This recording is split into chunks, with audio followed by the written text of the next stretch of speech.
Hi everyone, so in Loricariidae and plex there's loads of sort of names that things are called and they can be really deceptive, and this is generally common names. Scientific names, as I've mentioned in multiple videos, are more accurate, and there's some species which are totally listed as something they're really not. So the most famous for this would be Ancistrus SP L144.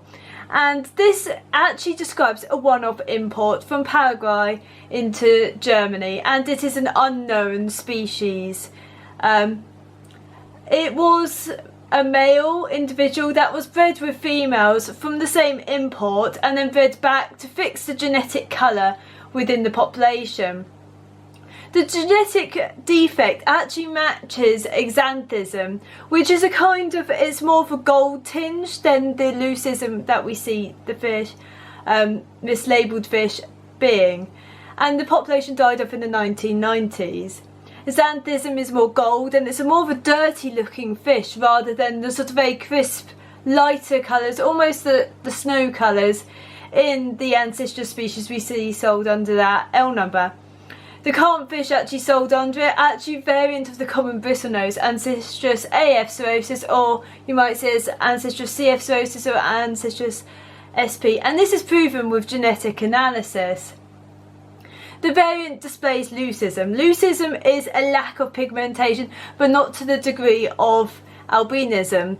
Albinism is a total loss of pigmentation, and it is a genetic defect. Leucism is only partial, and hence why this variant displays blue to black eyes and will also display sort of a yellowish tinge anyway, but it can do. And it can also display spots or markings on it, which you will not see in any albino species. It is morphologically very different. If you look at the actual L144, it's a very different looking fish. It's just not as nice of a fish, and that's how many actually said it to be. And it is assumed that these fish missold as L144 are actually originally from the Czech Republic rather than Paraguay. Although the sort of origin of the common bristlenose itself within the trade we don't really know, or the original species, hence AF and CF or maybe SP, because they're unsure.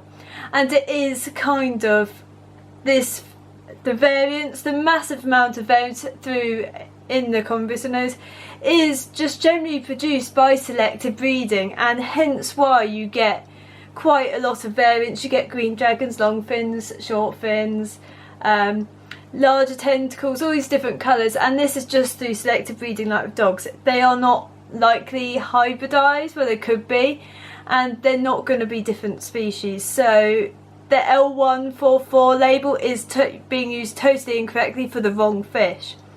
And it is kind of annoying. It's more of, I guess, a sales ploy for those that aren't aware. And it doesn't take much research to find out that it is being incorrectly used. The L number system is more of a common name, and hence why the L144 is Ancistrus SP, meaning undescribed species or unknown species, L144, not a known or not a described species.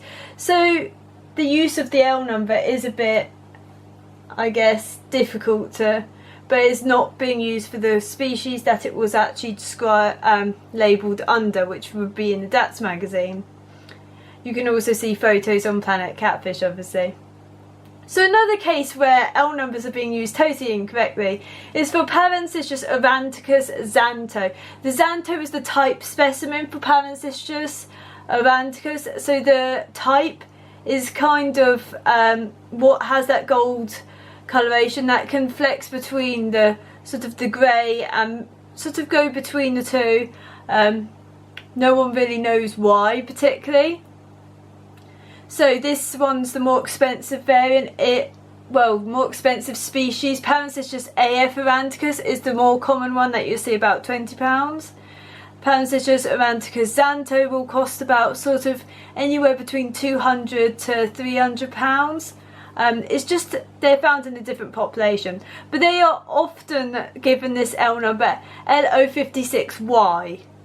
The Y is sometimes added, and this is actually for a completely different species in a completely different genus. L056 is actually an undescribed species of Ancistrus. They can't, I guess Parancistrus and Ancistrus can get confused. Ancistrus I find is very sort of, their heads are flatter, they're much narrower fish, they're not as stumpy looking as Parancistrus. So I'm never quite sure why they were mislabelled, but you get that all the time with L numbers not actually being used for the species that it was actually given to, and this kind of makes it more difficult in sort of when you're referring to different species, because you're probably going to refer to two different fish, and this is why scientific names are important, but also knowing what you're referring to and doing your research behind something.